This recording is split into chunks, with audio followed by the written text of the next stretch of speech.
Hey everybody, this is Dr. Stephen Windley from integrativemedicine101.com, and today I want to talk about testosterone deficiency.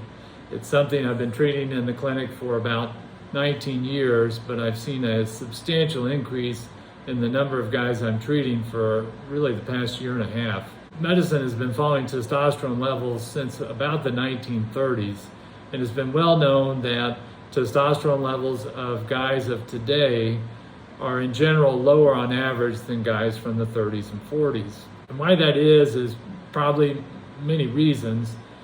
One of the reasons is thought that we're just not as active. Our lifestyle is more sedentary.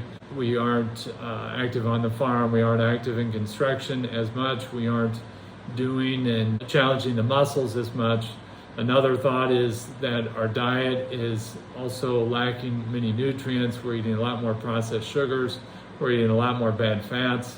We're getting a lot less vegetables in. And so that is potentially playing a role with testosterone. And I would agree with that as well. And then the third problem that we face are toxins.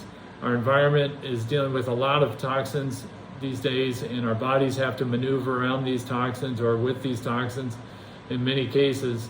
And things like mercury, lead, arsenic, cadmium, phthalates, plastics, pesticides, PCBs, all of these can affect testosterone production, and they also can affect our testosterone conversion to estrogen.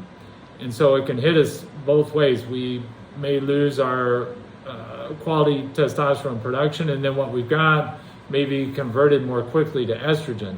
Guys need some estrogen, but we don't need too much, and so we don't need any toxins affecting those levels of hormones. In terms of symptoms, what I see with my patients, when we talk about testosterone, they tend to associate that with sex drive, and it is to some degree associated with that, although there are other pieces to that as well. But testosterone is associated with many things throughout the body: muscle stamina, muscle mass, lean body mass, your ability to go do an activity, to work out, as well as then the recovery from that activity so you can do it again.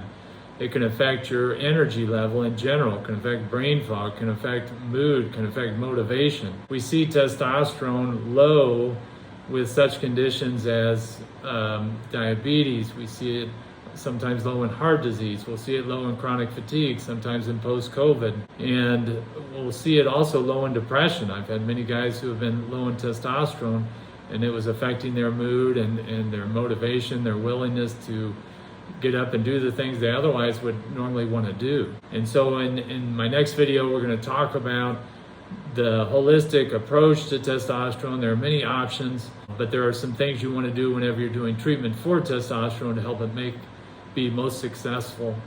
And we're going to talk about that, and then I want to make a separate video for testosterone deficiency in ladies, as I'm seeing that as well being a substantial problem, and it's not necessarily new as a problem, but it's going on as well at a higher and higher numbers that I'm seeing in my clinic. So thank you so much for watching. Best of health.